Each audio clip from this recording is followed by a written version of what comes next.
नमस्कार दोस्तों, स्वागत है आपका बीआरएच फैक्ट। तो दोस्तों, भारत दुनिया में हो रहे युद्धों को देखते हुए स्वदेशीकरण पर ज्यादा जोर दे रहा है ताकि हम युद्ध की स्थिति में अपने हथियारों को खुद से बना सके और दुश्मन देश को मुंह तोड़ जवाब दे सके। स्वदेशी वेपन सिस्टम के बारे में आज की वीडियो में हम आपको दो खबरें बताएंगे। दोनों ही खबरें इंटरेस्टिंग होने वाली है, बस आप इस वीडियो के अंत तक बने रहना। और जिन दोस्तों ने मेरे चैनल को सब्सक्राइब नहीं किया है, प्लीज सब्सक्राइब कर लेना। तो चलिए चलते हैं बिना टाइम गवाए अपनी वीडियो पर। दोस्तों, आपको ब्रह्मोस मिसाइल के बारे में तो पता ही होगा। भारत की सबसे खतरनाक मिसाइलों में से एक है और इस मिसाइल को सबसे ज्यादा खतरनाक बनाती है इसकी स्पीड। स्वदेशी वेपन सिस्टम में एक बड़ी सफलता मिली है भारतीय वायुसेना। हमारी भारतीय वायुसेना ने बंगाल की खाड़ी में ब्रह्मोस सुपर क्रूज मिसाइल के एयर लॉन्च वर्जन का सफल परीक्षण किया है। दोस्तों, BrahMos air launch version missile का परीक्षण Su-30 MKI फाइटर जेट से किया गया और इस फाइटर जेट में ब्रह्मोस क्रूज मिसाइल को लॉन्च करने की क्षमता है जो लंबी दूरी पर दुश्मन के ठिकानों पर हमला कर सकती है। पिछले कुछ दिनों में ब्रह्मोस एयर लॉन्च मिसाइल को Su-30 MKI फाइटर जेट से दागा गया था। विमान ने दक्षिण प्रायद्वीप में एक हवाई अड्डे से मिसाइल के साथ उड़ान भरी थी। एक लक्ष्य पर सफलतापूर्वक हमला करने के लिए 1500 किलोमीटर की अधिक यात्रा की थी। पहले जो मिसाइल टेस्ट हुए हैं उनकी तुलना में ये काफी ज्यादा लंबी दूरी तक परीक्षण किया गया। ये मिसाइल सुपरसोनिक वेपन सिस्टम की लंबी दूरी का एक वर्जन है जो रूसी इंडस्ट्री के साथ साझेदारी में भारत के पास मौजूदा यूनिक वेपन में से एक है। दरअसल दोस्तों, भारत हवा से लॉन्च की जाने वाली ब्रह्मोस क्रूज मिसाइल का एक बहुत ही लंबी दूरी का वर्जन विकसित करने की दिशा में काम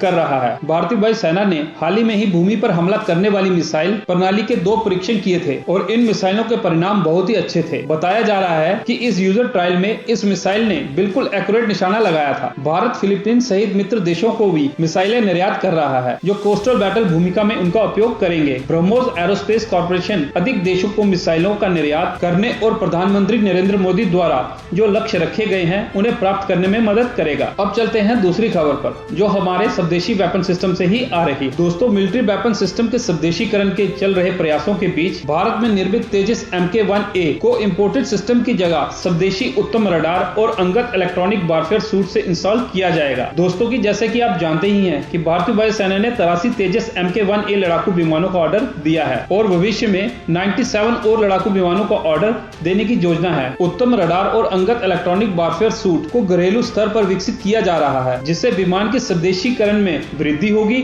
और हमारे पास जो डॉलर हैं उनकी बचत होगी। रक्षा अधिकारियों ने बताया है कि उत्तम एक्टिव इलेक्ट्रॉनिक स्कैड एरे रडार और अंगत इलेक्ट्रॉनिक वारफेयर सूट को स्वदेशी रूप से विकसित किया जा रहा है और ये बहुत ही जल्द तेजस Mk-1A विमान के साथ इंटीग्रेट होने के लिए तैयार हो जाएगा। दरअसल दोस्तों, 41वें विमान से लेकर 83 तेजस Mk-1 विमानों के ऑर्डर तक इलेक्ट्रॉनिक वारफेयर सूट और रडार भारत में ही बनाए जाएंगे जिससे इंपोर्टेड सिस्टम की जगह इन विमानों में स्वदेशी सामग्री की सीमा बढ़ जाएगी और जो उनसे पहले जो विमान बनेंगे उनमें यही इंपोर्टेड सिस्टम लगेंगे। दोस्तों, प्रोजेक्ट को रक्षा अनुसंधान एवं विकास संगठन यानी कि हमारा DRDO की अलग अलग लेबोरेटरीज द्वारा इम्प्लीमेंट किया जा रहा है। आपको बता दें कि उत्तम रडार ने भी डेवलपमेंट फेज में बहुत आशाजनक परिणाम दिखाए हैं। यहाँ तक कि उच्च स्तरीय लड़ाकू विमानों में तैनाती के लिए भी विचार किया जा रहा है। तो दोस्तों, आपके क्या विचार हैं हमारे स्वदेशीकरण पर? प्लीज कमेंट सेक्शन में अपने विचार जरूर बताना और इसके साथ अगर आपको ये वीडियो अच्छी लगी हो तो इसे लाइक और चैनल को सब्सक्राइब कर देना। जय हिंद।